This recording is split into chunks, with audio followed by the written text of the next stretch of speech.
should do it like this. I don't wear such a fancy microphone as Ludek has demanded for himself, so I have to take this one and carry it a bit. Welcome, EGI friends, to this 2022 EGI conference. This is not going to be a very long speech. It's 15 minutes in the program. It's about 2 minutes in reality, so we'll save up some time. And this is because we also have an extra speaker, Mr. Lukáš Levák from the ministry, the Czech ministry, that will address us also. And after that, Ludek will inform us on the developments, the Czech developments, national developments on EGI and the EOSC. And if Ludek then explains what the EOSC is, then we can all learn from that. So I'm especially happy to be standing here face to face to you, because in my 4th year of being EGI chairperson, I have actually had only one earlier chance to address you in person. And we all know what happened after that. And I had to address you 2 times online. But it worked, but we need human interaction to enable human collaboration. So I'm very happy that we are able to meet each other again. And let's hope that that stays with us, but we'll never know. But meeting each other in this way also comes with a responsibility, and this is the only message that I want to send out really with this opening address, and that is we all have to care about our planet. And coming here, traveling, mostly fossil-based, that's really quite some burden on the planet. This is why I personally chose to come here from Amsterdam by train, and it worked. But I think Europe would be served very well if we copy what we did with the networks, the digital networks, namely creating high-speed connections between all major European cities. That would really, really help making our lives as traveling scientists and developers more easy. Okay, we have an EGI conference at hand. By the way, have you already inspected the little bag and the presents in the bag? People that know me know that I'm always wearing this pin, which is from a very successful Dutch project that ended now almost 10 years ago. So it started 15 years ago. But today I'm also wearing this other pin, right? The EGI pin. So I suggest you all do that so that we all belong to the same, visibly the same family. So the conference program shows the diversity of our activities, technological developments, diversifying infrastructures, and our ever closer contacts with user communities. And that's a very good thing. EGI is always operating in a dynamic environment. It's never the same, never ever the same. And one of the things that is at hand at the moment is that in a couple of days, weeks, the European Commission will publish its details for the procurement of the EOSC, various EOSC infrastructures.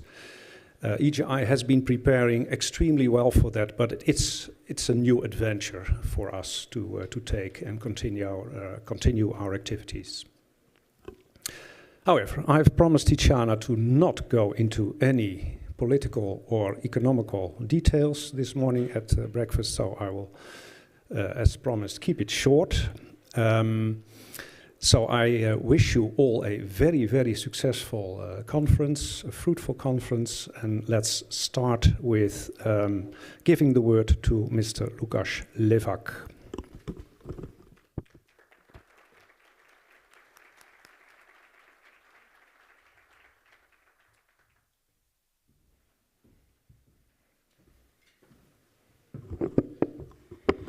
Or maybe I will sit, since I'm not so tall. So, esteemed colleagues, distinguished guests, ladies and gentlemen, dear friends of the European grid infrastructure, good afternoon, everyone, and let me at the very beginning tell that I'm very glad to welcome you here in Prague, in the capital of Czech Republic, to take part in this 2022 edition of the European Grid Infrastructure Conference. It's really pity that you didn't come to Prague last week because it was still late summer period in Prague with temperatures above 20 degrees. But on the other hand, since it's nearly freezing cold this week, and it will be, I checked the weather forecast, it will give you definitely an opportunity to spend more time inside the conference rooms and focusing on the expert debates, and you will not be so much distracted by the beauties of Prague. Anyway, I sincerely believe that you will also have some opportunity to have a sightseeing tour in the historical city center, which is very, very near, and you will enjoy, for example, a cold glass of beer in some of the nice restaurants. Having said that, we have to take it that every disadvantage comes with an advantage which balances the final outcome. Well, I promise, and I promise to the organizers that I will be very brief for a couple of particular reasons. Firstly, I appeared on the program of today's agenda quite recently, so I don't want to take much of your time. But also, I'm not an expert in the infrastructure area, and I don't want to take your time talking about political perspectives and things like that, because you came to Prague to address really expert issues, and this is what you should devote your time to. Anyhow, let me state that it's truly a privilege for Czechia to host this conference, and there is definitely a couple of reasons why we are privileged to do so this year. Firstly, Prague is a beautiful city, and we are very glad that we can welcome people without wearing face masks after those nearly 3 years with the COVID pandemic. Secondly, and that's more important, Czechia has the pleasure to chair the Council of the European Union in the second semester this year. We are currently the presidency, and it nicely fits in our presidency program because one of the main areas we are focusing on are the research infrastructures, and maybe a couple of points on this area why we picked the topic of research infrastructures as one of our top priorities, and what we are going to do in the next couple of months, and what we are willing to achieve at the end of the presidency. So firstly, after a couple of years of hard work happening at the platform of S3, resulting in the S3 white paper and the 2021 update to the S3 roadmap, we decided that we would like to shift the achievements by S3 as a European strategy forum on research infrastructures from the expert to the political level.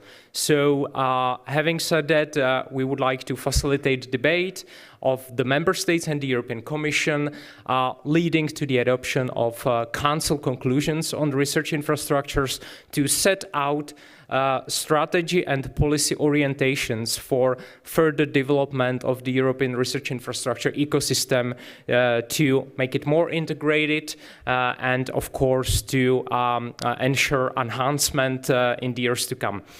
So I mentioned the Council conclusions on research infrastructure. In parallel to that, we are trying to approach the European research infrastructure area also from the external perspective, and somehow embed it in the global networks. And that's why the Czech Republic is really pleased to host the 2022 edition of the International Conference on Research Infrastructure. The EGI conference will be held in the city of Berno, in Moravia, in Czechia, more or less in 4 weeks. So hopefully we will see each other in Berno in a couple of days. Again, and on this particular occasion, we are going to present the so-called Berno Declaration on fostering a global ecosystem of research infrastructure. So, whereas we are going to address the European stakeholders by these Council conclusions, we are also inviting the research infrastructure stakeholders all around the globe to join our forces and to tackle our challenges together. And one of the instruments or vehicles we may use to tackle those grand societal challenges are research infrastructures network at the global level. So 2 major political docs that will approach the research infrastructure policymaking at both the European and global level. And when it comes to the Council conclusions, we already started to debate the drafts at the research working group of the Council, which is a preparatory body. But at the end of the day, the conclusions should be endorsed by European ministers on 2nd December this year, at the end of the Czech presidency. Regarding the so-called Berno Declaration, I'm very pleased to inform you that at the operative level, we have already reached a consensus with all the member states of the EU, including the Commission, and hopefully we will receive all the endorsements later coming to Prague in time so that we may announce that the Berno Declaration is a pan-European invitation of European stakeholders to the rest of the world to contribute to foster a global research infrastructure ecosystem. Of course, during this second semester of 2022, there is a number of events aimed at the research infrastructure policymaking, and this conference, the European Grid Infrastructure Conference 2022, is definitely one of these events. And I sincerely believe that it will contribute, as well as other events, to our strategy debates on further development of the European research infrastructure ecosystem. So, having said that, I will briefly conclude, and I will live up to my promise that I will be rather short at the beginning. So, but before doing that, I also have to express my most sincere appreciation to all the organizers who invited all of you who made this conference happen. I was informed that there is about 250 participants in this conference, and it's definitely a great achievement already. And I sincerely believe that you will have a great time in Prague. You will be listening to inspiring talks, enriching debates, and discussions that will push the limits even a bit further for the future. So thank you very much for coming to Prague. Thank you very much the organizers for making this event happen. And as I said, I sincerely believe that you will enjoy this week in Prague, even though it's really freaking cold here.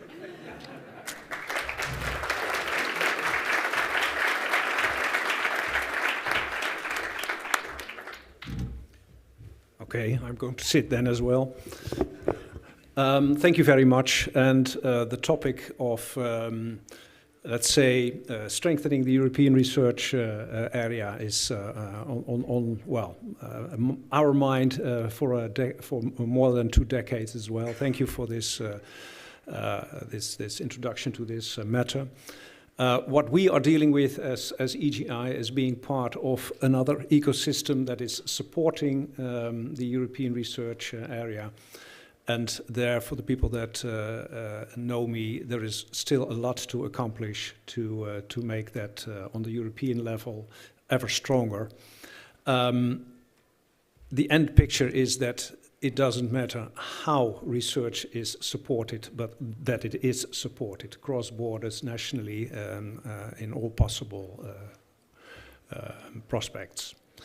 With that, I would like to give the word to Ludek, who has the luxury of a walking microphone, so you don't have to sit. Yeah, but I have to grab this. And I hope that the guys behind will switch on the microphone here. So, yeah, I'm very glad to be here and to be able to present something about our own situation within the Czech Republic. What I will really focus, and this is the part of the title, is the plans which we have around EOSC and EOSC implementation in our country, and to show how, in fact, what we are doing and preparing in the last more than 1 year as a preparation, and what we hope to be able to do in the next at least 6 years, is somehow related, and not only somehow, but strongly related to our EGI experience and things which we learned being a part of this ecosystem. So once again, thank you, and also welcome, because I'm one of those who are from here, from the Czechia. So welcome here in Prague, and survive the cold. It is not so bad as you can imagine. It may be much, much worse. So usually we are promising things. So I'm speaking about E-Infra-CZ and the plan. So to start with, what we are probably, you know us by different names, because we are currently the only one large research E-infrastructure within the Czech Republic, and we are a consortium made from originally 3 independent research E-infrastructures within our country. And for the last 3 years, in fact, we are trying to put together these 3 pieces to create a new whole with new plans, with new ideas. The pieces which we are composed from are CESNET, which is also your primary host here for this conference. And the CESNET is, in fact, an independent legal body owned by all the public universities and Academy of Sciences, created already more than 25 years ago in 1996, at that time, to serve as a REN, as the research and educational network provider, but naturally over the time evolving into much more complex body and much more complex institution, which was very active in grid and currently in cloud computing since late 90s of the last century. The second member of the E-Infra-CZ is a much smaller center, Serites-C Scientific Cloud at the Masaryk University. I am personally the leader of that, but I'm also involved in CESNET activities. We exist, in fact, since 1994, but CESNET, not as a legal body, but as a concept within the Czech Technical University, existed already during the socialist era. In fact, it was created around 1990, so the CESNET is the oldest one member of this whole consortium. We exist more as a smaller center which was focused in the beginning on agile aspects of the E-infrastructures, both at the level of building them and especially on using them. So our primary approach was toward the collaboration with research communities, research infrastructures, and we were trying to bring, say, new ideas and new ways of collaboration into the whole ecosystem. And last but not least is IT for Innovations at the Technical University in Ostrava, which is the only supercomputing center of the Czech Republic. It is the youngest, but far not the least important part of the whole E-Infra-CZ. So this is the consortium. And as you see, as we are the sole consortium of E-infrastructures within the country, we have the responsibility to somehow cover all the E-infrastructure aspects, and we are trying it exactly as I described. What is our relationship with EGI? I mean, CESNET is, in fact, a founding member of the EGI Federation. In fact, we have been coordinating the second part of the EGI design study at the late 2009, which established the EGI.eu in the Netherlands. And if I remember it correctly, the founding council meeting was here in Prague, where we decided that we go this direction, that we will create EGI.eu. However, the decision where it will be located was in some other city, not here, but the steps were really taken here. And you see, we are here after 12 years, and I think that we see that it was a successful undertaking. So as saying said, that it is not surprise that CESNET and the whole E-Infra-CZ, and especially the CERIT-SC, and later on the IT for Innovations, are trying to be active members of the EGI collaboration and of the EGI Federation. And we have shared interest in large-scale distributed federated environments. We are trying to be actively involved in, I mean, originally it was grids, but not only recently, but for quite some time, in the cloud environment, and especially in the federated cloud environment, in AI, in related stuff, which is important to really create a federated, distributed, pan-European, or at least pan-country environment and infrastructure. And as I said about CERIT-SC, but this is not only CERIT-SC within E-Infra, we are very much interested in applications. And we have been using EGI as our way to approach externally, outside the Czech Republic, to see what's going on at the European scale. And in many cases, we were the early providers of things which the national research infrastructures and national communities later learn only later on. So this way, through the EGI collaboration, one of the most positive things for us is not only the technical experience which we are sharing with all of you, but also the experience of the collaboration with the research communities and learning at the European level what are the needs and what will eventually come to our country. And this is extremely important also for what I'm speaking now about the plans, about the EOSC.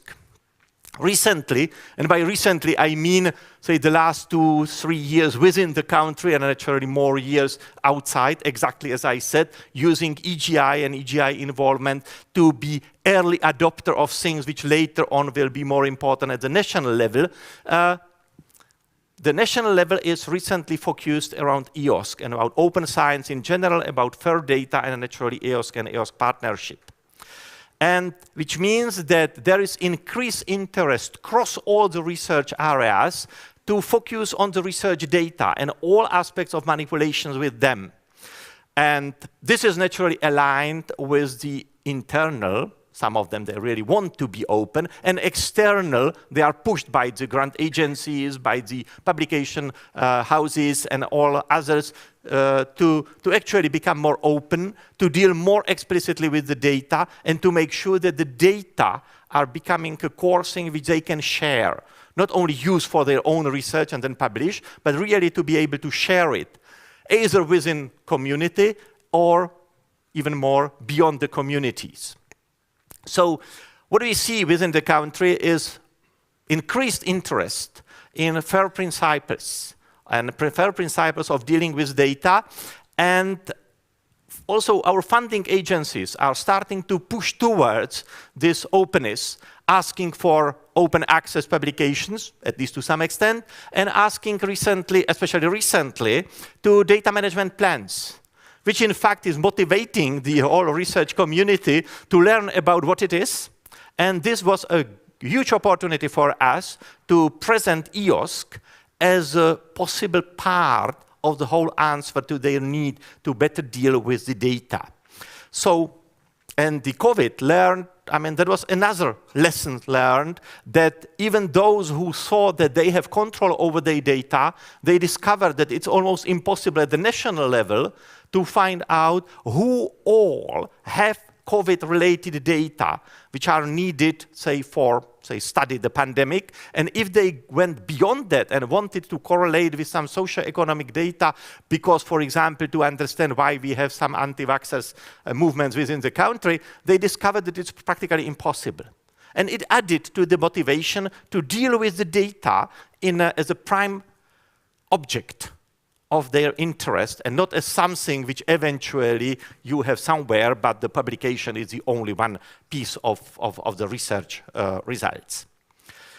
So within the country, we started more than 1.5 years ago discussion how to deal with this new situation and how we will approach toward the EOSC partnership.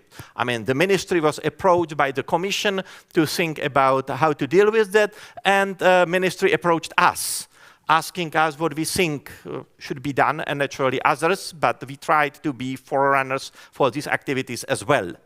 So we had in the 2021 discussions, especially in the first half of that year, a discussion about the EOSC CZ architecture and the ways to the implementation. There was a fortunate, and I'm glad for that, to the ministry and all powers beyond that, decision that there will be support for open science, and specifically to the EOSC, within the next funding period of the structural funds. You will see how much they promised and where we are at this moment. But then we discussed and put around 40 people cross-country to discuss what we should do with such a funding to actually promote and implement ideas which are behind the EOSC. So the result was a document in Czech only, Architecture of EOSC Implementation in the Czech Republic, which came with the concept of national data infrastructure, built around 3 key concepts. And the E-Infra-CZ, we were a key component of discussing and then, say, evolving these concepts. So these 4 concepts are, or I can get it, the National Metadata Directory, the National Repository Platform, thematic repositories, and human resources support as well. So what we consider as a national data infrastructure within the concept of EOSC and fair data evolution. We see this as a basic infrastructure with sufficient capacity to store research data in Czech Republic, which includes open set of key and other services for data manipulation. And the openness here is also at the level that it is not a closed set, but that it is by design to be implemented as being able to adopt new things, to evolve, and not to become a static piece of eventually ossified environment. And that it will allow, this is important aspect, that it will not be only archive of old data, but that it will allow working on active live data sets, connecting them with the analysis, high performance, and other resources, computing and other processing resources. So that this is the national data infrastructure concept, and naturally that there must be not only focus on the hardware and software, but also on humans, on people who are behind that and who will be using such an infrastructure. And last but not least, we accounted for the existence of large research infrastructures and their own repositories, their own plans to do with data, and we decided that the national data infrastructure must include them, should not distort their activities, but must be built in a way that it supports them, so that it helps them to move forward fast and but opening even more the data they are keeping, say, within their own research areas. So as I said, we have 2 major components, the metadata catalog and repository platform. The metadata catalog is the piece where we want to have all the primary information about the data produced within the Czech Republic. So even the data, research data, which may be stored in the European databases, we would like to keep information about them in this metadata catalog, to really be able to follow the, say, and this is also a request from the, say, Ministry and the Council for Research at the country, to be able to follow what's produced here. But not force everyone to have everything here, because it doesn't matter in many cases, but to have some kind of accounting. And also to allow for interoperability and searchability and findability. To actually be able to find the data, exactly answer the problem which we had within COVID, that we don't know where the data are. Some of them were within the country, some were at the institution, some were outside, but we were not able to find out and to put together fast enough the different data. And it was only within the life science community, and going beyond, it was impossible. So this is the answer to that problem. The National Repository Platform, we can look at it as an Amazon-like virtualized or virtually possible part for providing repositories. Heterogeneous, this is important, federated, because we want many institutions within the country to be involved in building the National Repository Platform to make sure that we have a plan for sustainability. Because if everything will be done by E-Infra-CZ, then naturally they will all expect that we will collect the necessary money, but this will not be possible in the future. We are speaking about the huge amounts of data eventually. So the idea is to create the federated platform, and this is, for example, one piece where our own EGI experience comes extremely well, because with that experience, we decided that we can push forward for such an infrastructure, for such a platform, for such an ecosystem, because we know that it is doable, which was important, and without EGI experience, we would not be able to do it. Then, as I said, the other parts are human resources, training, education. We have plans for not only data scientists and data stewards, but also to make sure that eventually these activities will propagate into the curricula for new researchers. Because we believe that it is important that the researchers understand, in general, understand the value of the data and the value of proper manipulation with the data. So we would like to focus on that as well. And as I said, we didn't forget that a lot of work was already done.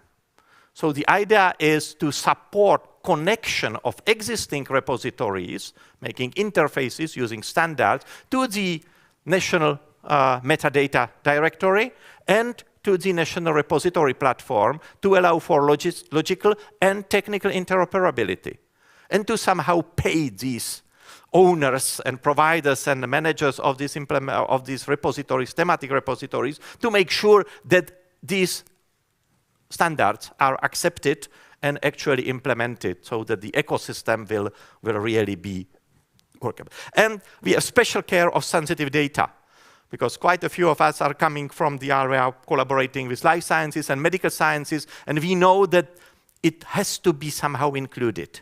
It may have a different source for funding in extenso, and it may have to find a correlation with the, say, healthcare and other areas, but definitely we have to make sure that the sensitive data are not excluded. Again, COVID learned us and taught us that through COVID we learned that this is extremely important. So what we did, as I said, during the first half of the 2021, we prepared the document describing all these ideas. Since the autumn, we established 4, and now we have 12 working groups working on different aspects. The 4 foundational or core working groups are on metadata, architecture, core services, and the education and training. And later on, especially at the beginning of this year, the new 7+1 thematic working groups were established for the bio, health, and food. They are somehow mimicking the S3 clusters, but not completely, because we had some discussion within the country, and this doesn't mean that there will be so many thematic projects eventually, but this is simply how the people self-organized. And as you see, the research infrastructures, the classical large research infrastructures, are very instrumental, because from these 8 working groups, only 2 working groups are led by people who are not directly associated with any research infrastructure. One is AI, because there is no S3 AI-related infrastructure within Europe, and the second is material science technology, where again the landscape within Europe is also fragmented yet. But all the others are following the research infrastructures. So what do we have as actual plan? I promised you to give the information about the promised amount, and we are speaking about almost 120 million euros for the next 6 years to be used for the implementation of these ideas of the NDI. All the aspects, humans, technology, thematic repositories. The first call, the calls are under discussion, because this is for the period 23 to 28, but the first call is already open, and 2 specific projects which are to somehow supervise the whole activities and making sure that we have a hub to connect to are already, one is already submitted, the second is just near to submission, the EOSC-CZ, which will create EOSC-CZ Secretariat and the background for the publicity for people where to meet as a kind of a hub. Similar services which EGI is, for example, doing at the international level, at the European level for other things. Here we are focusing especially on the data and EOSC. The National Metadata Directory and the training coordination and the cards which is around metadata and PIDs. The cards also has the whole open access area and libraries and other stuff which are not so closely connected, but which belongs to the whole ecosystem of open science as well. Second call is under discussion. The idea is that the call will be prepared during this autumn and open early next year, so that the national repository platform we will be able to build starting in the second half of the next year to actually implement. These two are expected to start at the beginning of the next year to really prepare the environment and to help with this. And then other things under discussions are calls for the thematic project, so the oriented support of these activities, and some uptake or upskilling to actually say support also those who will not be directly supported by these projects, but who should be supported to uptake the results of this, the results of the NDI. And this is the current idea of the timing and implementation, how to spend these 100+ million euros in the next 6 years. So our engagement as E-Infra-CZ was that we were there since the beginning, as I said, and we tried to take a kind of a coordination role, but not to monopolize all these activities. We have within this working group, we have currently more than 150 people, and more than 100 are within the thematic-oriented working group to actually, across the whole country, coming from practically all the research infrastructures and beyond, to make sure that it is really cross-country activity, motivating and somehow bringing in all the relevant people, all the relevant researchers.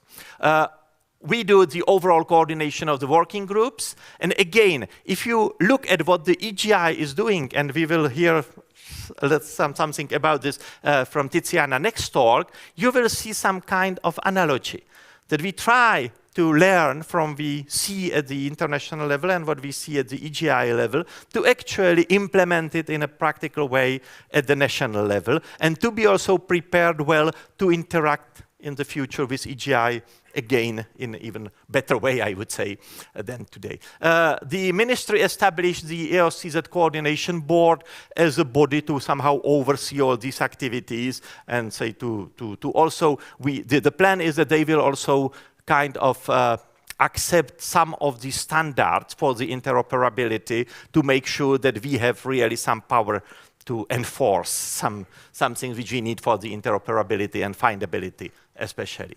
So the EOSC and EGI, we believe with these things and with this focus that naturally, I am focusing on EOSC as the whole e-infrastructure. We are doing everything from networks up to the supercomputing and elsewhere. But here, we believe that this data-centric approach is the core for the next generation of federated computed and data infrastructure. And this is the key, and this is also our message toward the EGI and things which we are discussing with EGI, that this is something which we have to align our own activities national and at the national and international level. And as I said several times, the extensive experience which we had working within EGI helped us to take to prepare the shape of this NDI and these activities which we would like to implement in the next 6 years. And federated principles, distributed heterogeneous environment, cloud computing in a distributed environment, authentication and access control stuff, which is not mentioned there but was mentioned earlier, and data and compute synergy. These things are the principles which we are now trying to make really explicit at the national level, are things which we learned and hopefully also contributed to as active partner into the EGI Federation. So collaboration with research communities, this is another aspect which we should not underestimate. And it was one of the key things how to get kind of a more general acceptance cross-country for all these ideas of the EOSC implementation, that we involved the research infrastructures early on, and we told them that we will not rebuild what they already did, but that we will try to support what they are doing. And yes, there will be some requirements to make it more interoperable, but these are things which they already understand, at least in most cases. And for us, the international dimension of the EGI, as I said, this helps us to foresee, to see things which are not yet visible at the national level, but which are visible and already, in many cases, already ongoing at the international level. And this helped us to be much better prepared for such challenges as the EOSC implementation. So the last one. We take the EOSC implementation as an opportunity to evolve ourselves at the national and to also contribute to the evolution at the international level. We go from the compute-centric to data-centric approach, putting data in the core of our activities. We see huge potential, but also it is an extreme challenge. And for us, collaboration and partnership is a key how to deal with such a challenge. And E-Infra-CZ can't build the EOSC alone. The partnership, the collaboration, we planned a large consortium for the national research platform. We plan involvement of most of research infrastructures cross-country to be part of the thematic services and repositories, and to make sure that this way it will be really a national undertaking, not only the E-Infra-CZ undertaking within it. So we are trying to provide feedback from our experience toward the EGI as well. And the last but not least, we can't prepare EOSC implementation without EGI experience. And that's all what I wanted to say. Thank you very much, and enjoy Prague.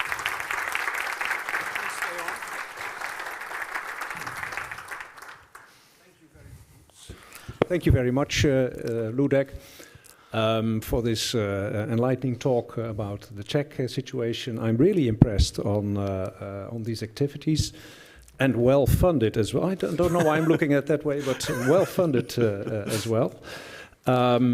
We still have to defend it, but yeah, I can understand. And there's, for good plans, there must also always be money. That's clear.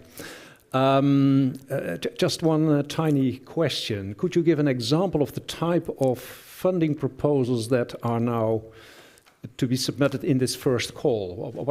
What is the type of consortia work activities that you expect? The first call was really very specific, because we made an agreement with ministry that it will be only for us.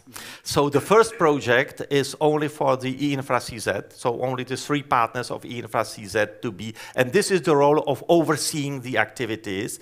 And as I said, we plan to have the National Metadata Directory as a central, still distributed physically, but centrally managed.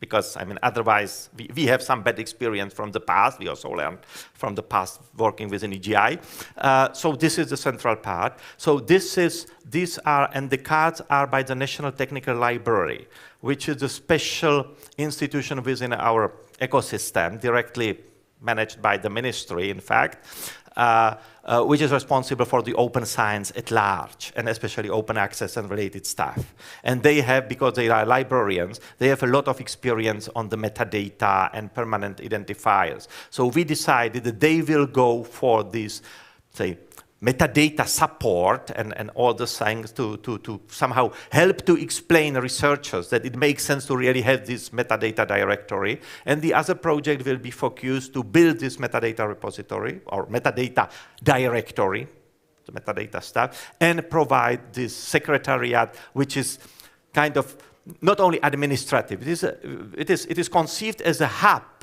where we would like to put the national activities together and the single place to go where you would like to give anything for the EOSC or for the training in EOSC. Not that we will provide all the training, but that we will try to organize the training, especially in the, say, first few years before it will become a more common stuff, and to to also be supporting a piece for the mandated organization, and to make sure that we have at one place the international information and things available to the whole research community within the country. And also trying to find things to other open data activities, like the government-related and other, which are beyond scope of this, because this is focused primarily on the research data. But we know that in many cases, these kind of data are also used in research. But the discussion with this is difficult. Okay, maybe one urgent burning question from the audience on this. I will not be here today, but I will be here around for tomorrow and after tomorrow. So if you will be looking for me, I will be here since tomorrow. Okay, then thank you very much again, Ludek, for your contribution, and we'll see you later this week around here. Thanks again.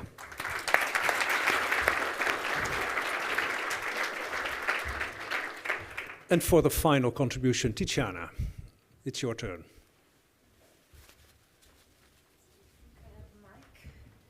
I'm supposed to use this mic or another one? Yeah, I can. Can you hear me? Yes. So it's really a huge pleasure to be with you. I have to move these chairs, otherwise I stumble. To be with you physically in Prague. Prague is a place where we have been meeting many times. And I think the last time was the EOSCAB conference, and it was an amazing event with many other infrastructures and research infrastructures in attendance. So it's always a pleasure and an honor to be back to Czechia for reconnecting. The theme of the conference this year is people, and this is why we have together in the theme. Is not just to have something which goes on the website.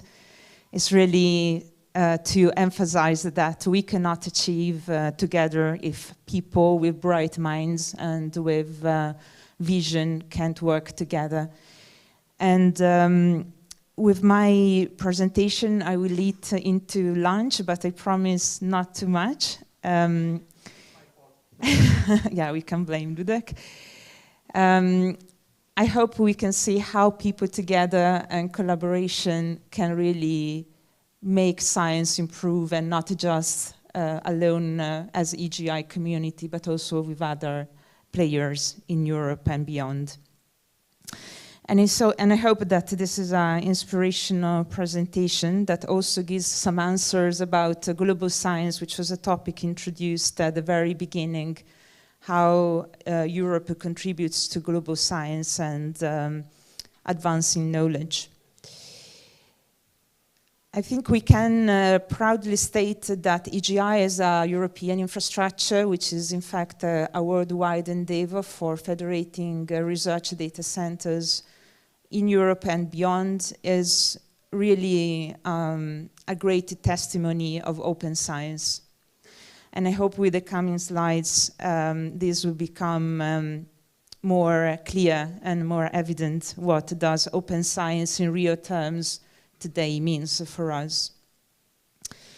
I like to say first and foremost that 2021 and 2022 have been amazing years as achievements that the EGI community has reached, and this is despite the pandemic and the new ways of work that we had to invent. We have already in 2022 exceeded the record of more than 80,000 registered users. These are active user scientists that make use of the facilities we federate. They use this for data processing and sharing, and all of this is thanks to very strong ties with scientific communities that bring their capabilities, their hardware, their national infrastructures and their data into a federated endeavor. And just to give an idea, in the last 18 months, since the beginning of EGIAs, which is one of the implementation projects of the European Open Science Cloud, focusing on delivering a federated platform for computing, thanks to the open calls and the funding from the European Commission, we have been exceeding more than 150 different use case applications, meaning that in 18 months, we were able to reach out to research projects, even single scientists that normally we would have no effort, no ability, no funding to support. And probably in the coming couple of months, by Christmas, we will also exceed 7 billion CPU hours delivered annually, which is an amazing amount of computing, which is strongly propelled by the large communities around the physics, astronomy, and radio astronomy that are really large consumers of processing time. And EGI Federated Cloud is booming. We are seeing an exponential growth, and we are actually currently only limited by the human effort and the experts from our members nationally and from the scientific communities in being able to respond to their technical needs. And sometimes we are being asked, how is EGI different from Amazon or Google or the commercial endeavors? One fundamental enabling element is being able to do technical support, so to work with scientists to solve their complex digital needs. And the other success factor is being able to have research data and research applications fully integrated with the physical facilities, which are in fact the added value for scientists. We hope that we will be able to expand this further. And as a physical facility and large federation, we have been significantly moving from an endeavor which focuses on science to an endeavor which can also support data centers and research data holdings in being federated, and then moving more and more into technology valorization with industry. We have a digital innovation hub, which is our new way to engage with industry to make sure that they can also reap the benefits of the technology and the solutions. We have 28 members, and anything we have achieved is thanks to these members. ACONET, as representative of Austria, and the University of Vilnius are the new members, national members, joining EGI in 2022, and we will hear about them later on during the course of today. We have joined Global Endeavor, which is the Global Open Science Cloud. It will be presented during the conference, which is an initiative expanding the vision that inspired the European Open Science Cloud by involving also research communities and infrastructures beyond Europe. So we are really proud of this. And from a technical point of view, we have been evolving significantly. We started with a High Throughput Computing Federation in 2014. In 2004, we started with a federated cloud infrastructure back in 2014, and we are now successfully integrating HPC capacity. This is being experimented in EGIAs and being brought into production in this, as we speak, till the end of the project. And thanks to this integrated effort, we have been able to demonstrate the viability of a federated compute platform for exploitation and processing of the data that will be federated and collected and shared through the European Open Science Cloud. So contributing to the physical layer, the infrastructure, the federating access services, and on top of that, the thematic services which come from scientific collaborations. We are moving into, I think my colleagues have edited the slides. It's an old version, so it doesn't matter. So I will go without support of the slides. So the really important thing in this endeavor has been able to work with scientists and with their ability to connect people and scientists worldwide. And during the last 2 years, we have not just increased the impact in science, but we have been able to support science in moments of crisis.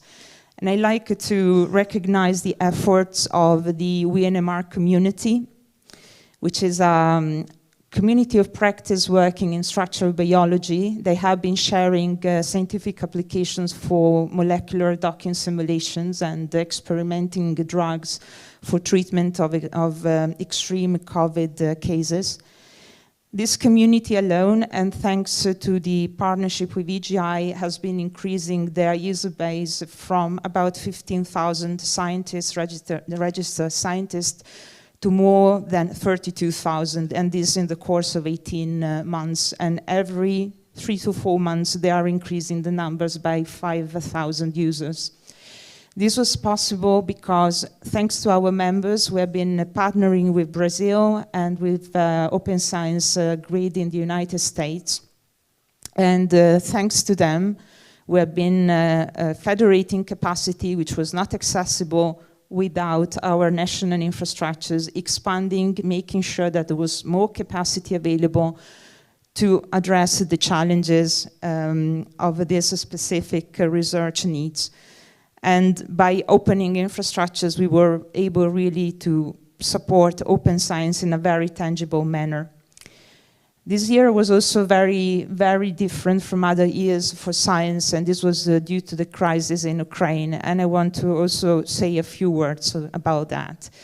The EGI Federation brings together data centers from many different countries, and a lot of these data centers also come from countries that are involved in war scenarios. In Ukraine, we have about 10 data centers federated. In Russia, we have a similar amount of large data centers supporting physics. And these two countries have been always successfully collaborating in joint endeavors in science.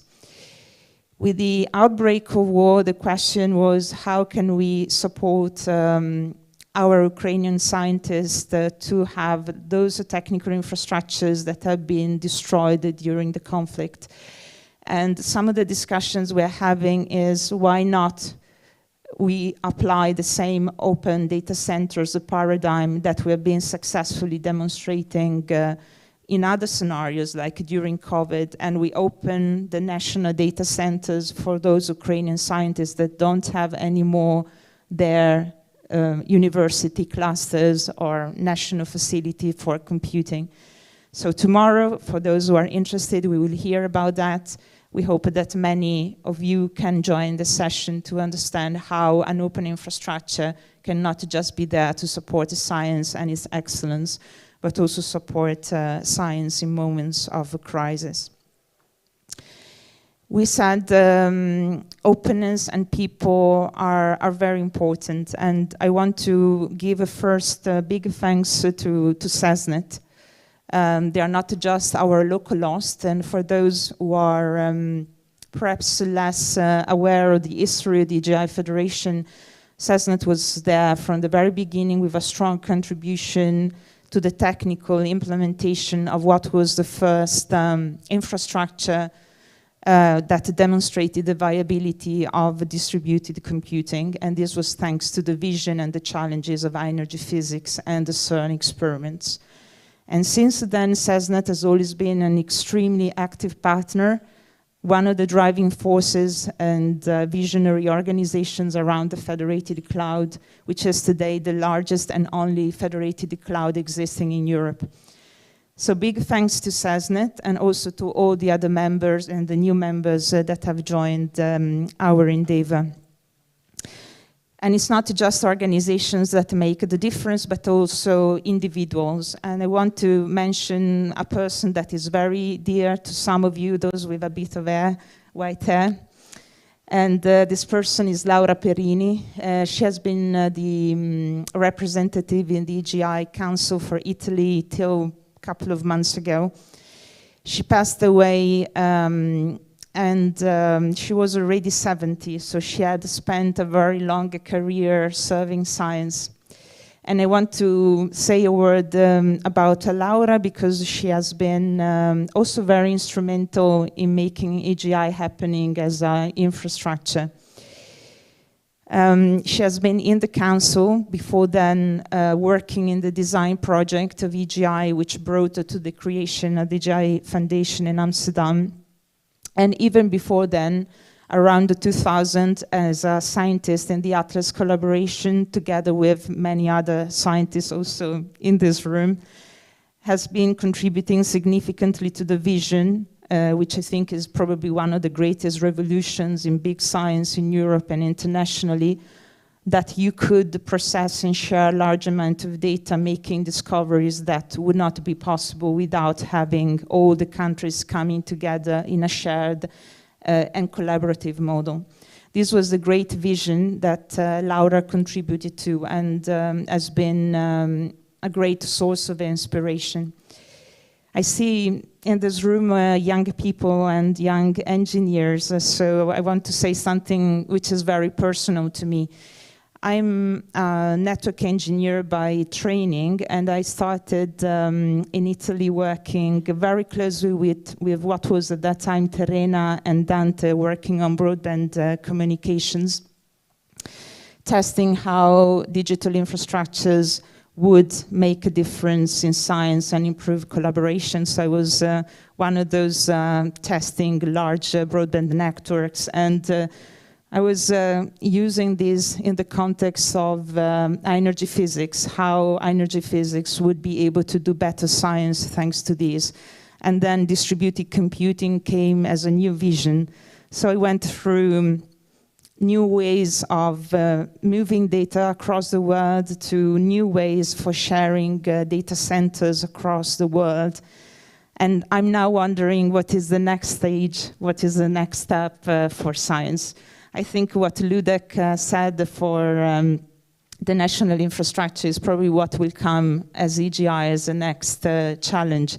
How you bring research data as an integral element of infrastructure, so that we don't have any more barriers between the science data, which is produced by collaborations, and the facilities necessary to process it. This will only be possible thanks to people, so the scientists that have the knowledge, the domain knowledge, but also the research data centers that have the facilities, and also the funders, of course. Ministries that make these facilities possible and fund these facilities to be open for international collaborations. So I hope that you will be inspired by this conference. I hope that you will be able to also be inspired by the people around you, and to bring new ideas and to help EGI to grow for the coming 10 years, moving from great communication infrastructures to great computing facilities, and then in the future to great data infrastructures for science. So I hope I was not eating too much time, and I think having the wrong slides helped me a bit. So thanks.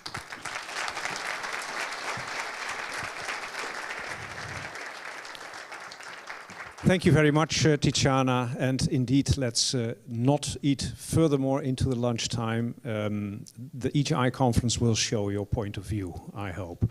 But let me close by thanking also our other two contributors with a very small and acceptable present. Here you are.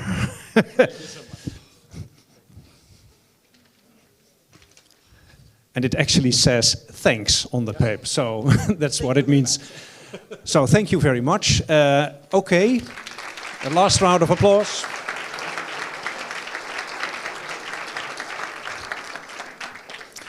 And with that, we can close this opening session. No household issues to communicate. Gwen, where are you? No household messages?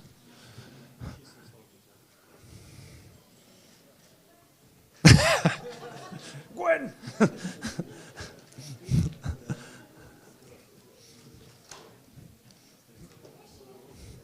Okay, here comes the household messages. It's always a pleasure to be standing between people at lunch, and my apologies for that.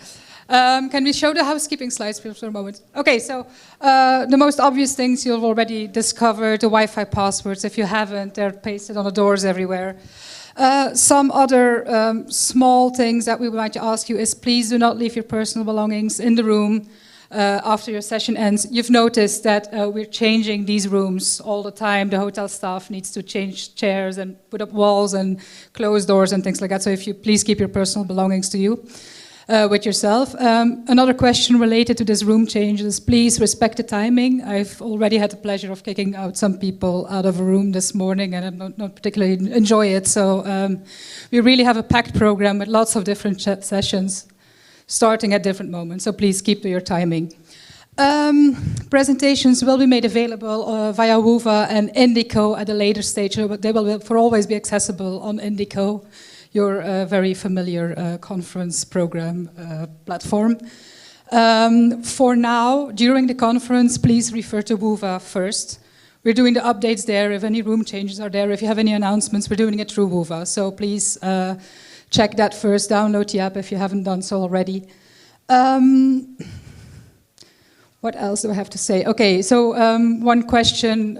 We already heard from some people that they don't feel well. If you don't feel well, please be considerate of others. Wear the mask, consider having a test, consider to isolate yourself in the room and get in touch with us so we can organize a remote connection. I know this is not what you've been waiting for, but please think about the other people and especially some immunocompromised people in the audience or amongst your families. Finally, this evening, it's our big pleasure to welcome you all in the opening reception at 7 o'clock. Just outside of these doors here in the corridors, you will also be able to see the poster session there. There are 22 posters there. They're also accessible virtually on WUVA. If you're presenting a poster and you haven't uploaded the virtual version, please do so. There are people at home who want to follow this as well.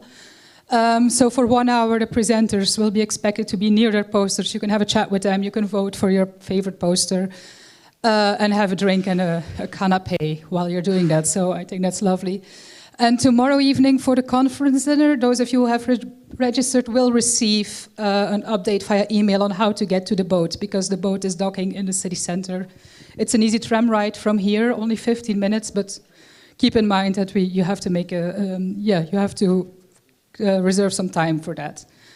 Okay, so enjoy your lunch.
So I'd like to invite you to take your chair.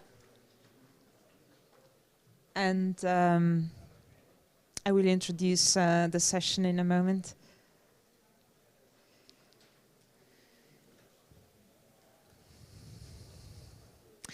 So this afternoon, we will have an opportunity to hear about scientific computing at national level. Already for those who were at the opening plenary, you probably heard the presentation by Ludek Mateska, gave a very thorough presentation of the status and progress of the national infrastructure in Czech Republic. And this afternoon we will focus on other members of the EGI Council, actually new members that we are proud to welcome in our community. And we will have a first ACONET presenting, so ACONET representing our Austrian major organization, and then University of Vilnius representing Lithuania with a national mandate by their research ministry. So I hope you will find this afternoon session interesting to understand a bit more how national infrastructures are getting prepared for the challenges of science of today and of the coming 10 years.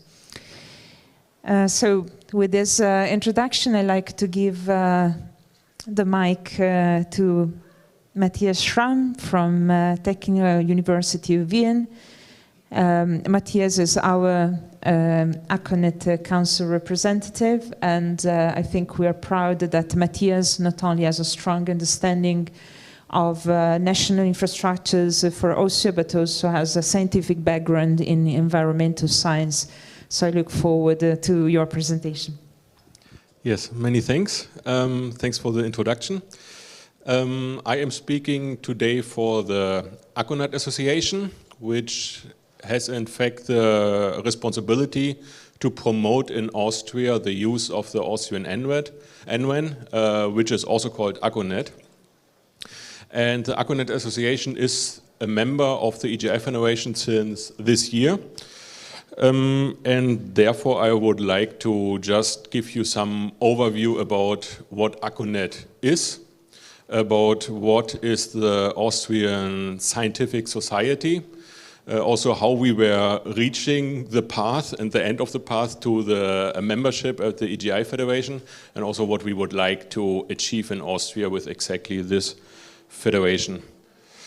At first, the Austrian scientific community, it is growing since years. There are no absolute numbers available how many scientists exist in Austria, but we do have from the Statistics Austria some numbers about how many national funding goes into the science in Austria. And only in the year 2022, the government did fund research and development projects in Austria with 3.8 billion euros. The general university fund for research and development has been in the years 2020 to 22, 2.1 billion euro. And the difference was then going to either non-university research or also to project-related research. To separate that a little bit, in the higher education sector, which are universities, the funding in 2019 has been able to pay as a full-time equivalent 18,970 people in Austria. From that, 14,668 researchers. The other part was overhead. The business enterprise sector is quite larger in Austria. Nearly 3/4 of the public funding goes to the enterprises, and that was able to fund their full-time equivalent of 33,868 researchers. Also, the government and the NPO sector did get some funding for a little bit more than 3,800 researchers in Austria. On another aspect, the research infrastructure in Austria is constantly increasing since years. At the moment, we do have openly accessible infrastructure of more than 2,100 different infrastructures. Since 2016, it is constantly rising up. In 2016, I cannot see it from here so much, the numbers are quite small. We did have in Austria open available infrastructure nearly 800. In 2021 it has been already more than 2,000 and it is permanently rising up. So these numbers here are 3 weeks old.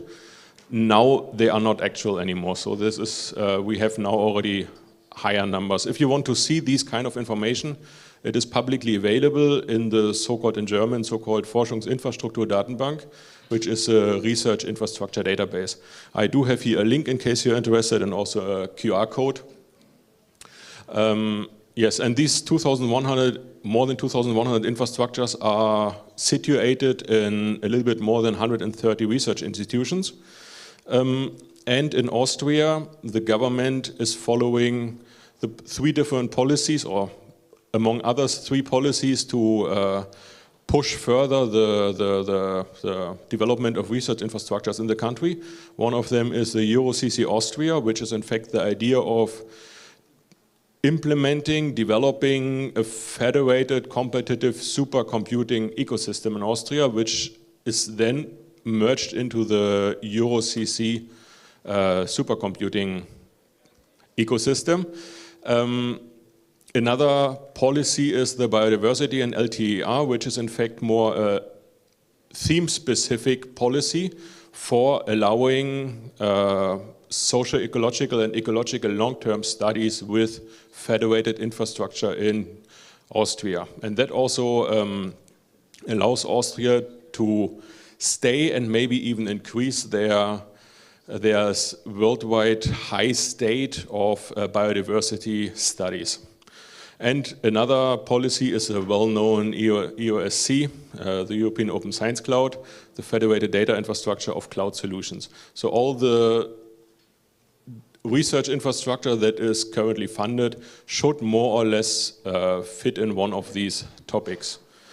Yeah, as I said, the numbers are not really actual anymore, they are 3 weeks old. We do have here just a table of where how many researchers are in Austria to be seen in which field.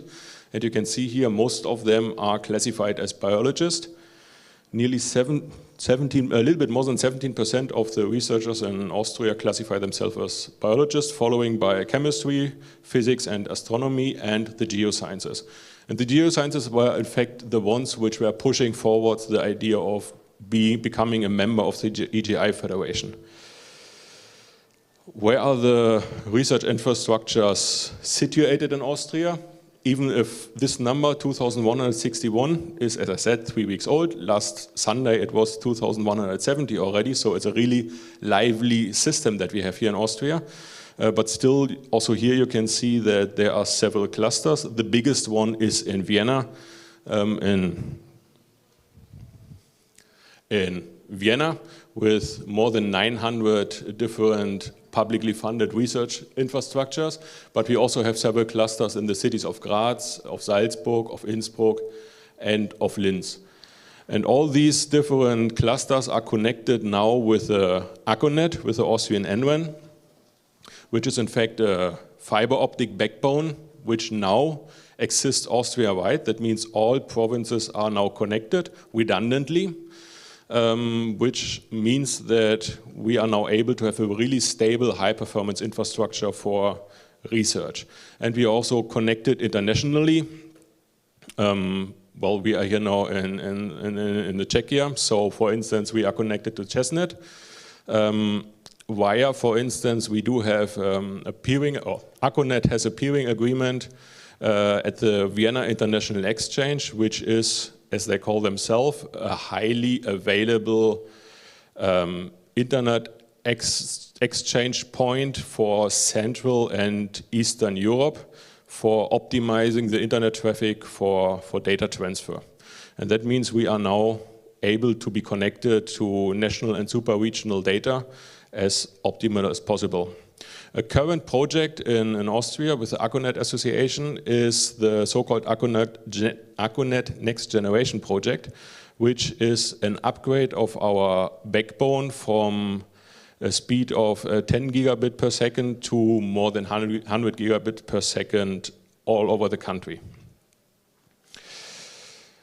Just a little bit of the history of the ACONET Association. The idea of building up a federation in Austria, also a network in Austria, did happen in 1981.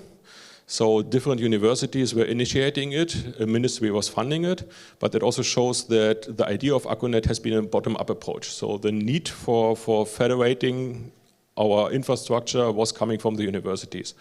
And it resulted in 1986, in founding now the ACONET Association, the Association for Promotion of the Austrian NWEN.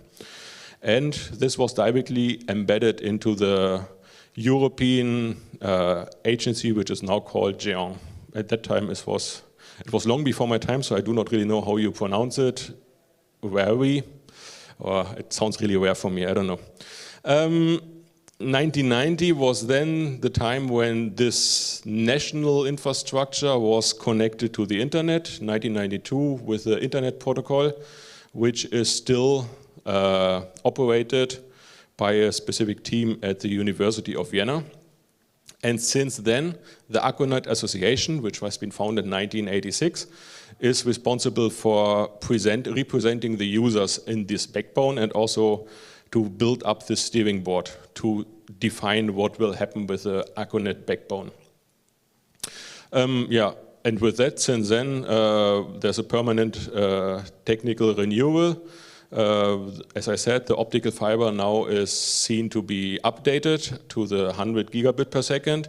We are seeing to expand the available sites in Austria, even if we have already connected all regions. Of course, the net can be denser and denser. And also to expand to new communities. And additional services are also built up, while the ACONET backbone is the service as it is from the ACONET association. Also additional services are built up, for instance, the connection to the EDOROM, the providing of time servers, web portals, name services, but also, for instance, implementing specific working groups to connect to new user communities, as for instance also exists in the EGI Federation. Just for defining several names, when you are looking at the ACONET community, you can see it maybe as a onioning layer or layers, onion-like layers. From outside, ACONET itself consists of a little bit more than 250 Austrian participating organizations, among them all universities in Austria, but also a lot of governmental organizations or organizations from the health sector and so on. In 2019 has been built the ACO Market, which is in fact a broker for IT services. Among others, they are responsible for instance, negotiating software framework agreements for all their users. The ACONET Association, which I was already mentioning, consists of 40 members of these original 250 plus X members. And the ACONET Association is one of 9 shareholders of this ACO Market. That allows the ACONET Association to ensure that all the members really achieve what they need. The steering board as it is, so really the ones who are deciding how the ACONET backbone will be developed, consists of 6 persons. The head of the steering board is the ICT of TU Vienna. And whatever they are deciding will then be realized by the ACONET operations, which is a specific team at the University of Vienna and various single persons at different universities of the different ACONET sites or the ACONET locations, which are in fact the 20 ones that I did show here. Yes. Next to the promotion of the ACONET backbone, the ACONET Association also has several additional activities. For instance, they are the mandated organization, Austrian organization in the EOSC, and also in praise to contact to the HPC clusters. They do have a bilateral agreement with the Austrian quantum computing community to build up the so-called AQNet. And since this year, they are also the national contact point, the NGI, to the EGI Federation. A little bit about how we were coming to the idea and how we achieved now the access of Austria to the EGI Federation. In fact, it is also the ACONET backbone was a bottom-up approach. Also this year can be seen as a bottom-up approach. We did have in Austria a publicly funded infrastructure project where different universities expressed their need to combine their forces to jointly build up centralized infrastructure, disk storage, tape libraries, and so on, and also processing capabilities. And that they did, in fact, at the premises of the EODC, of the Earth Observation Data Center, which is also present here in this conference, and at the premises of the Austrian Meteorological Service. With building up these kind of centralized disk storage and their connection to high performance computing, in fact, they were connected to the Vienna Scientific Cluster, we were able to jointly build more than every single person or every single entity could have been done. And during this project, also the need has been expressed to maybe not only do that Austria-wide, but go international, that we also can build up connections to other, well, to international partners in the Earth observation and in the climate sectors. And after, I think, still several years, I remember that I've seen Tiziana the very first time in 2017 at the TU Wien. So it needed a while, I have to say, until we finally were able to make the agreements. So the idea has been that 7 Austrian partners were coming together to a national federation, the Technical University of Vienna, as this was the one which was really pushing it, the University of Natural Resources and Applied Life Sciences, which I only know as the abbreviation BOKU, the Earth Observation Data Center, the University of Innsbruck, of Graz and of Wien, and the Central Meteorological Service in Austria. They were coming together to jointly build a federation and via ACONET connect ourselves to the EGI Federation. Our hope, what we can achieve in the first place with accessing the EGI Federation is first enhancing our already existing infrastructure to strengthen up our national federation, but also, of course, to reach out to new persons or to new partners in Austria, to new communities. While at the moment, for instance, we are still concentrated on the Earth observation and on the climate change community, it would also definitely make sense from our perspective that this is an internal thing, that we can connect to the Austrian astronomy sectors, because they are quite strong in Austria, and it definitely makes sense also to bring them into the boat. But this is something that we have to internally achieve. We do have to talk with them. But until that happens, we want to strengthen up our own existing federation by enhancing the already existing data clusters. This is, by the way, something that are real project proposals. So this is nothing that we are just thinking about, we are doing that. So we want to enhance the different data clusters, for instance, at the already existing meteorological service at the University of Innsbruck, which is quite famous for their high energy physics departments. TU Vienna, again, which is known for the Earth observation and the already really existing, vastly existing data cluster at the EODC. So they still shall be more enhanced. And we also want to align them a little bit more by, for instance, implementing on the different sites adaptable OpenStack instances, and also, for instance, storing geodata in an aligned way, or also accessing geodata, at least at TOWIN and at the EODC, with a standard that we were developing in an EGI2020 project, OpenEO, and which is further being developed here now by the EODC in an ESA-funded project, the OpenEO platform, which also will be talked about in this week.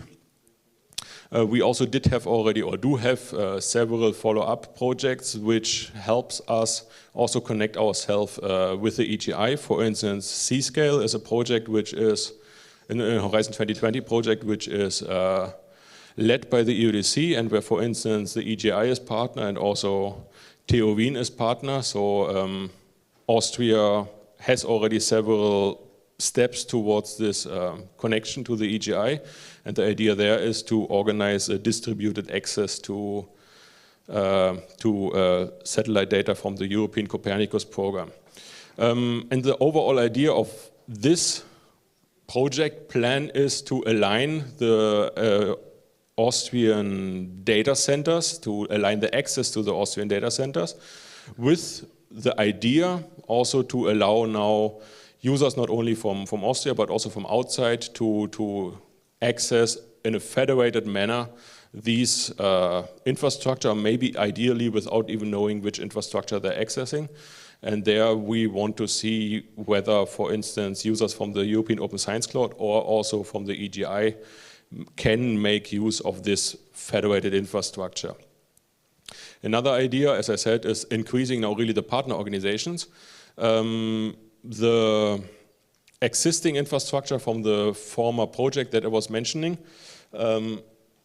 shall now be connected to more and more partners in Austria, that they also can have then joint access to, for instance, data lakes, to observations in the Earth observation sector, for instance, to several data services. We are talking here, for instance, for Jupyter notebooks, also again, jointly stored data in open data cubes and so on.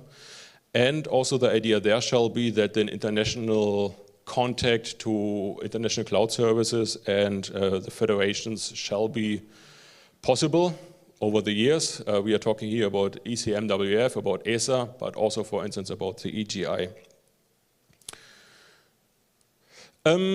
Just fast, I'm not really sure what the time says, that's why I will just go a little bit quicker now. The AccuNet, which I was mentioning already before, is now a thing that the AccuNet Association is really pushing forward. The idea is, in the past already have been several bilateral projects between the AccuNet and the Austrian quantum community. For instance, to scientifically research quantum communication, but also, for instance, metrology references, defining metrology references. And the idea now is that the AccuNet Association wants to figure out if the commercial AccuNet backbone is good enough for the quantum community.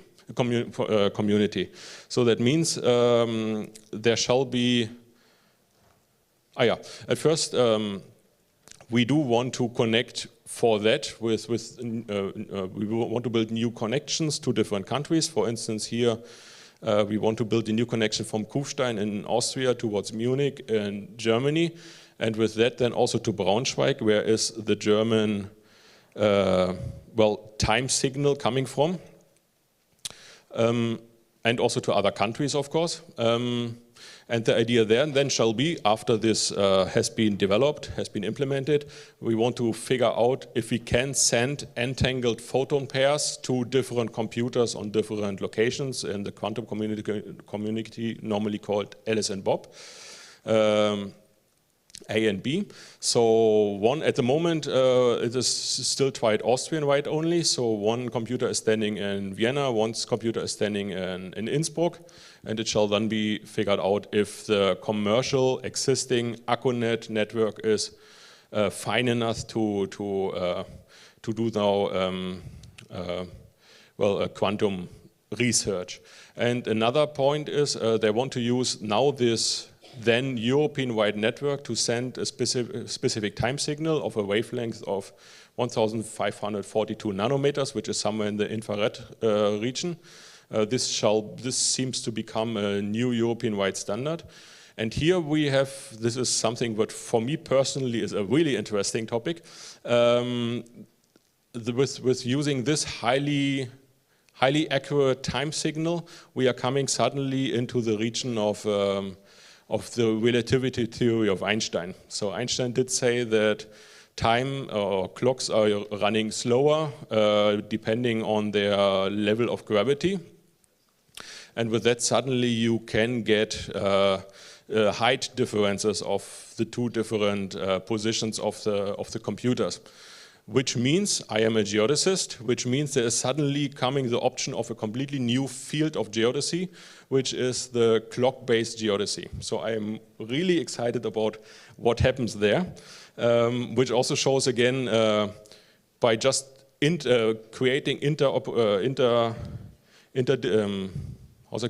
interdisciplinary projects internationally, you can really jump into new and completely new spheres, I have to say. Very last thing, Acconet was anticipating in 2021 for the Géant Compendium what will be the forecast for the internet traffic grow in 2022 until 2024. In the hindsight of the in 21 already existing Corona crisis, Acconet did say that in the next 3 years it is expected that the internet traffic need will increase for universities in Austria by 100%, also for schools, and also other research institutions and so on will increase by 50 to 75%. This is mainly, I believe, due to the idea of home office and so on, which was really pushing forward the already existing but not really followed the idea of federating different infrastructures in Austria. This internet traffic growth that is expected also includes, of course, data that is leaving Austria and needs to come to Austria and so on. So I expect that our need for the EGI Federation will even be increasing in the next 3 years.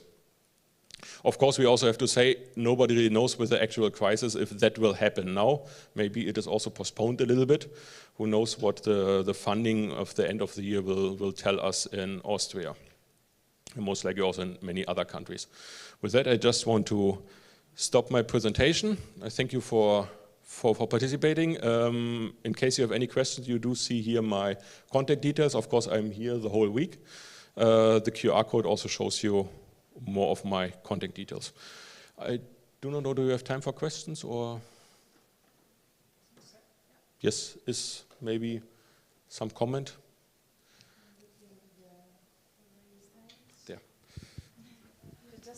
Yeah, that's of course, yeah. You mentioned this clock-based yes. geography. Can you say a bit more, because it's a quite new area? Yes, I mean, for me also it is a new area. So the idea is that when the starting and the end point of the time signal is on different heights of the gravity, then it runs in a different speed. So the clocks there are running in the different speed, while the time signal is still on a highly accurate same on the same speed, and with that you have then a difference in your a difference in the time that reaches the endpoint, and with that you can, which is for me also still not really understandable, so I just can tell you what I did read until now. With that you can define the relatively different position in the gravimetric field. And that means you can find a difference in the height. Another point is also, for instance, this I also was quite surprised about that, but this seemed already to exist. You can use these things, for instance, for earthquake warnings. Around the Vesuve in Italy, they have a quite detailed network already of fiber cables with sending a static wavelength through them. And in that moment, when there happens an earthquake, these fiber cables are either pulled apart or pushed a little bit together. And with that, they also can figure out that suddenly it needs more time to run through it. And with that, they also can figure out something did happen there. So this is also a difference of the geolocation that they can figure out with that. And this is named clock-based geodesy. It's really still not a complete new field or whatever. They're figuring out, as it looks like, if it can become something. Thanks. Another question? I have one, so it's more practical. Matthias, you already explained how the technical infrastructure is organized, and I was wondering if you have a national community of scientists and they need scientific computing resources, what would be the process you have in place nationally to support them, if any? Well, I mean, I am talking now from the Society of the Earth Observation. The University of Vienna and other partners together did found in 2014 the EODC to centralize our solutions of using Earth observation data, so outsourcing it to the Earth Observation Data Center.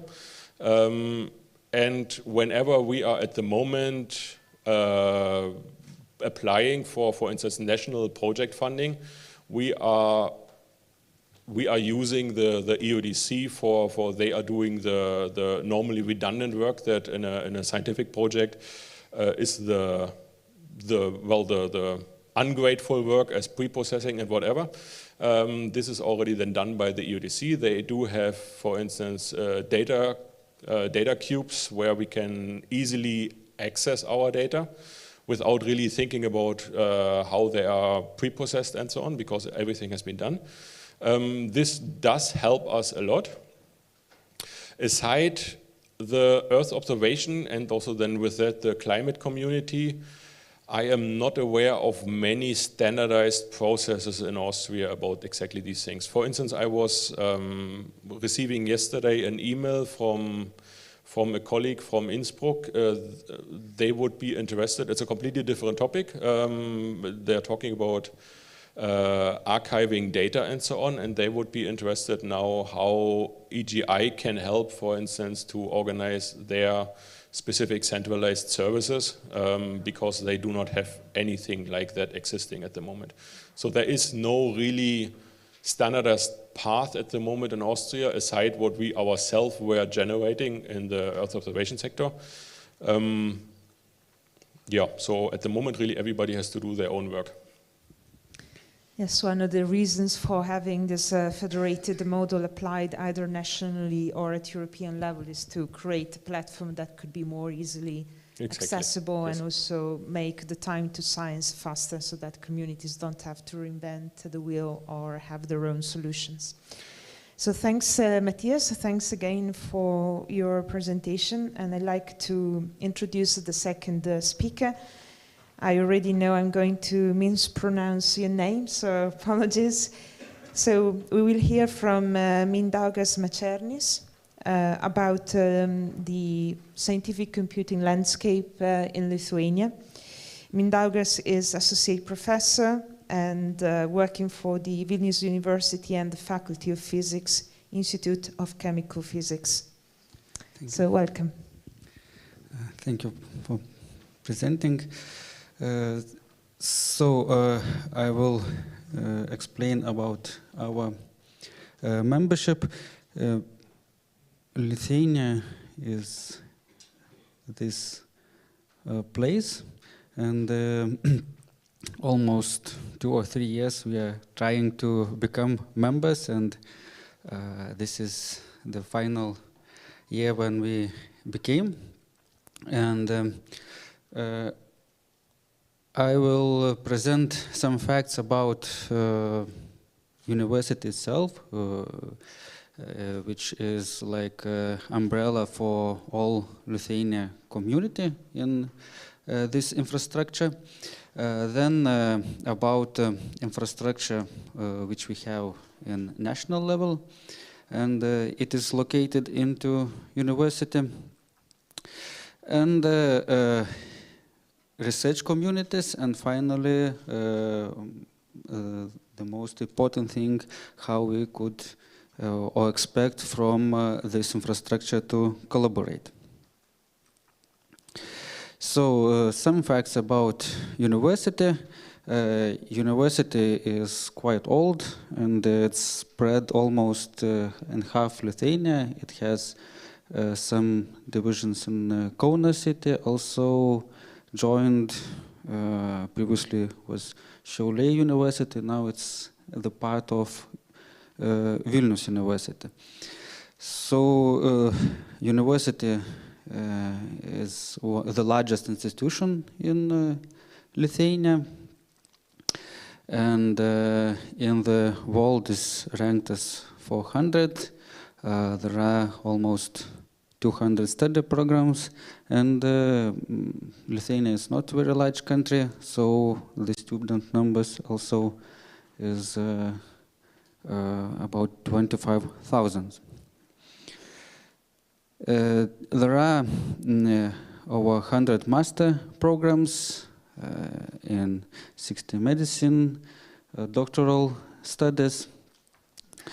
So in university there are almost all fields from the science.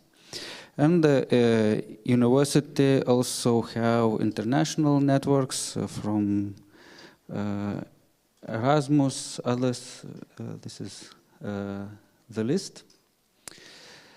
And as Lithuania, the Europe Union country, so we have a lot of scientific projects which are from the with other countries. From cooperation with businesses, the major IT companies are collaborating with the university. There are telecommunication.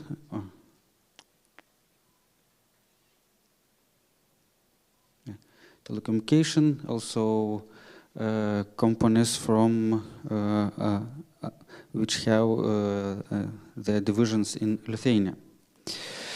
So what we have in national infrastructures, all infrastructures are divided into open access centers.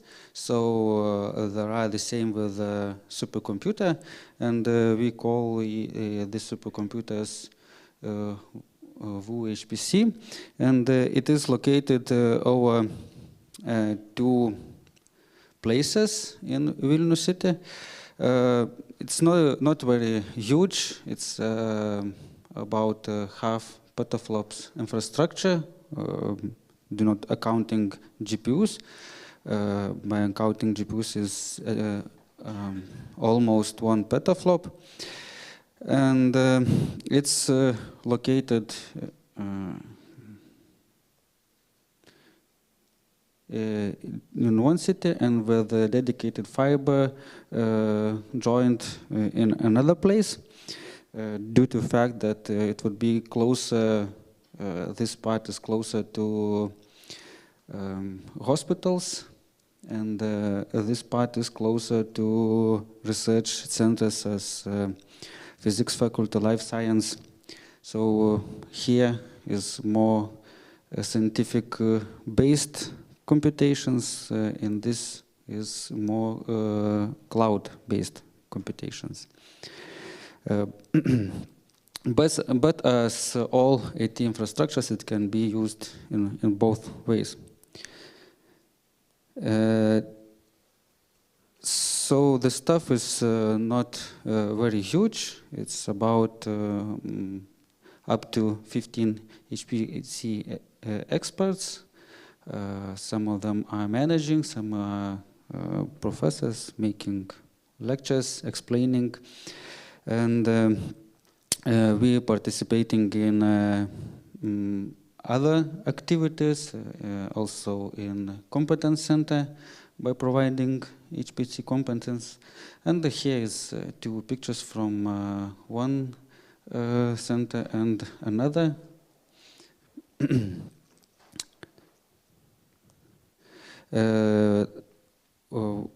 one part has around 750 terabytes storage and up to 17 terabytes RAM joined, and it has almost 2,000 computing cores with 32 NVIDIA GPUs. It's Volta 100, and it can be calculated that it's almost 3 petaflops if it is calculated with GPU. And this is based on Dell technology together with a local company who made this solution. Next part is put into institute, because Faculty of Physics has many research equipment. So this part is solution from Atos company, Balsac 1 X1000, and it has about 400 terabyte storage with almost 1,000 computing cores. It's not listed. We have previously about 4,000 cores, so it's almost up to 10,000 can be used, and 8 NVIDIA GPUs. The processors are from Intel Gold.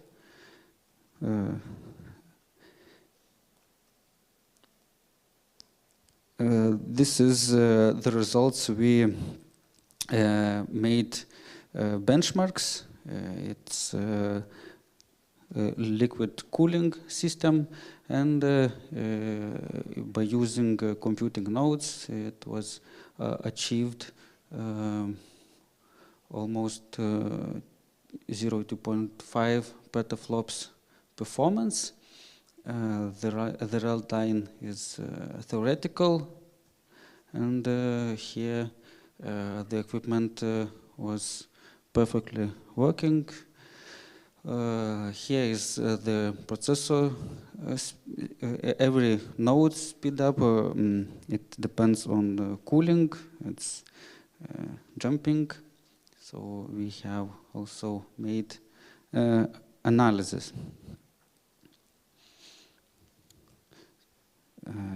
Here we benchmarked some quantum molecular dynamics by optimizing the code, and the speed up was quite good.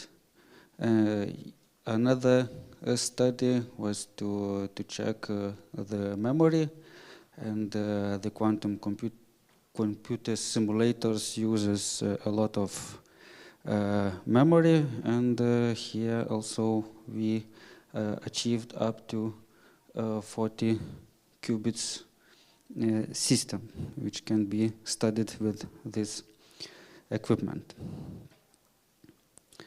Now, the research communities, due to the supercomputing activities, now we are happy becoming EGI Federation members. We a long time were books supercomputing members. Now in EuroHPC participate, and university had resources from Red Hat Academia, MATLAB, Cisco networking, and of course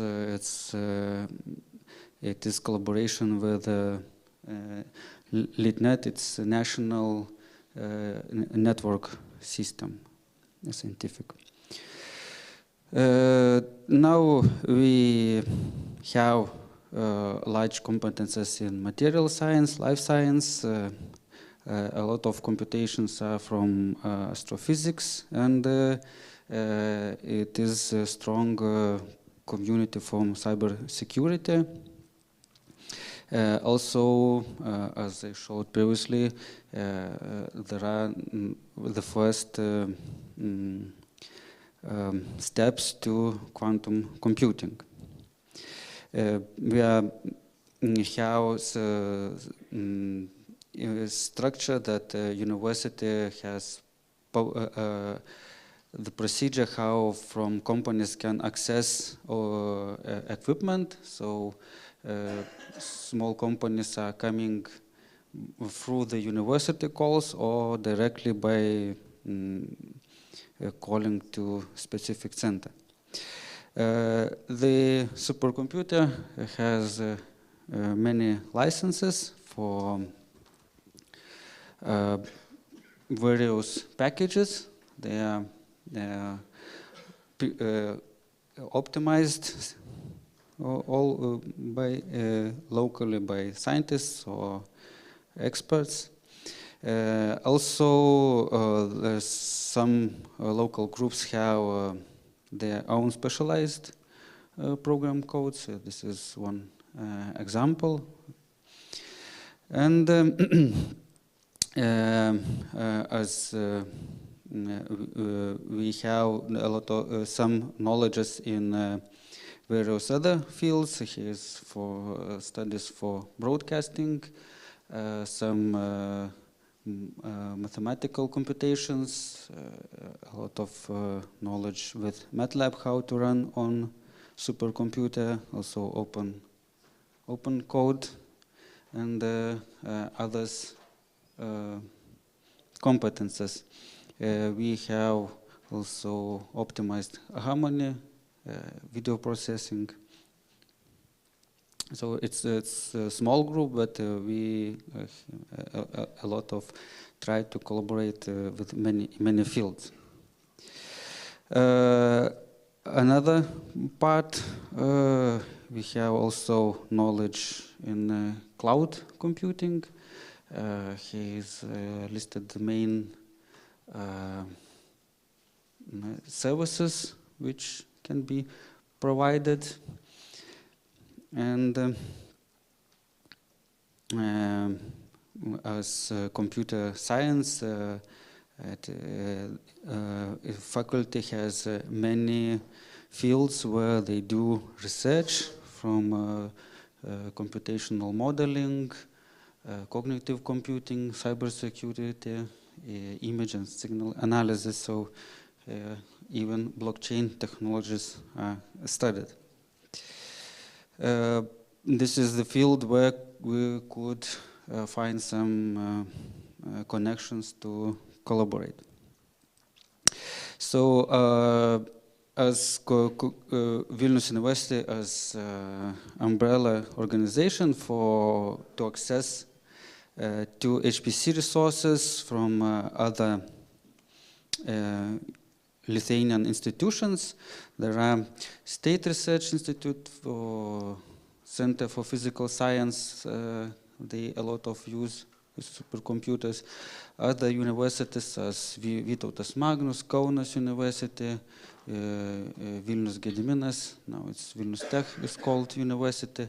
And from public sectors, it is a lot of collaborations with Hydrometeorological Service, other public companies, which mostly comes from Open Access Center or directly from faculties. And now what can expect from EGI? So the main reason to become the members of EGI is to be in international level, experience European level, that the users, the communities who are using HPC could easily join and collaborate, do some research in Europe, and these competences can be provided in maybe in Lithuanian language, because sometimes it is a barrier to join others.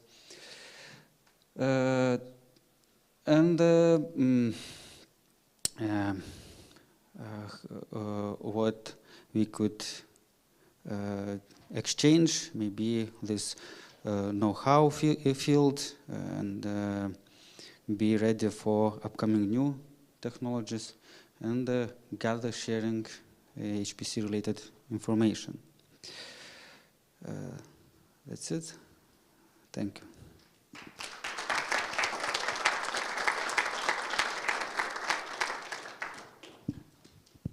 So, thanks, perfectly on time.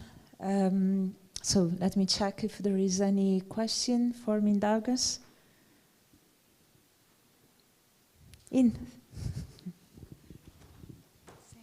Thank you. Just want to ask, are there any like a European EGI research infrastructure which have users from your country? Are you involved in many major European research infrastructure project? Especially the our supercomputing center. Communities. Well, there are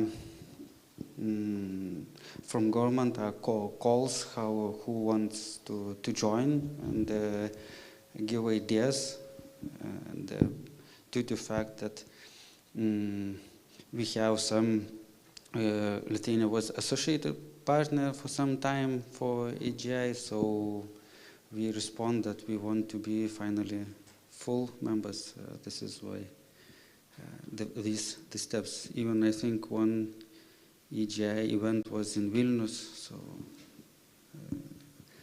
so it was for us. What it's not very new, but from government point, it was very new. Yes, there are, in fact, some of the collaborations we started discussing. One is definitely to support LHC at CERN, which was mentioned. This is a low-hanging fruit. But understanding what would be the relevant scientific communities in Lithuania that collectively we can support also with other NGIs from other countries would be one of the first things to tackle. There is also, this is my comment to your slides, there's expertise in quantum computing, and there was a project just started in September that we're leading, which is InterTwin. It's in fact a research and development project which is looking at how different types of computing architectures can be federated and integrated to support digital twins, and especially digital twins with extreme data scale demands like those which are in environmental science, energy physics, astronomy, astrophysics, etc. And one of the research objectives is to see how quantum computing facilities together with HPC computing facilities can be integrated into our infrastructure, which is bringing in also throughput computing and cloud. And having all this expertise in Lithuania, but also other countries, I think is something that we should, I hope we can tap into to do more and more innovation thanks to this local know-how. So I think there are a lot of avenues to be explored here. And I also would like perhaps to comment on this importance of connecting scientific communities and the national infrastructures. I think this is something that Matthias, you raised as well, and which was also in your talk as one of the opportunities. So I think already in this conference we have a lot of scientific communities that are here represented more with their expert IT people. And these are in fact our glue and great strength, that there is such a large portfolio of scientific communities, and strategically this is already in discussions with the Council. The EGI service portfolio should move more and more up to the stack, supporting more also scientific applications as an integral element of computing, of the computing continuum. Essentially, we have a strong legacy in having been able to federate facilities, the bare metal, but there is a very neglected component in the scientific computing stack, which is scientific software, which is in the end the most successful and interesting channel towards scientific communities. So being more active in supporting scientists and also making use of the best scientific software, port it to the right computing architectures, and also give them the training so that they can use the expertise and applications from other scientists in Europe and beyond, is something that EGI has already recognized to be something that has to be strengthened in the future. And our hope is also in the context of the European Open Science Cloud, where there is a lot of emphasis on open science, and not just open science as traditionally intended as opening publications, but also data and software as an integral element of a research project. We hope that also this strategy will be embraced by EOSC in Europe and its implementation. This is something, of course, will be hopefully seen in the coming years as a priority. So I was looking, there are no other questions. So thanks again for being here in Prague.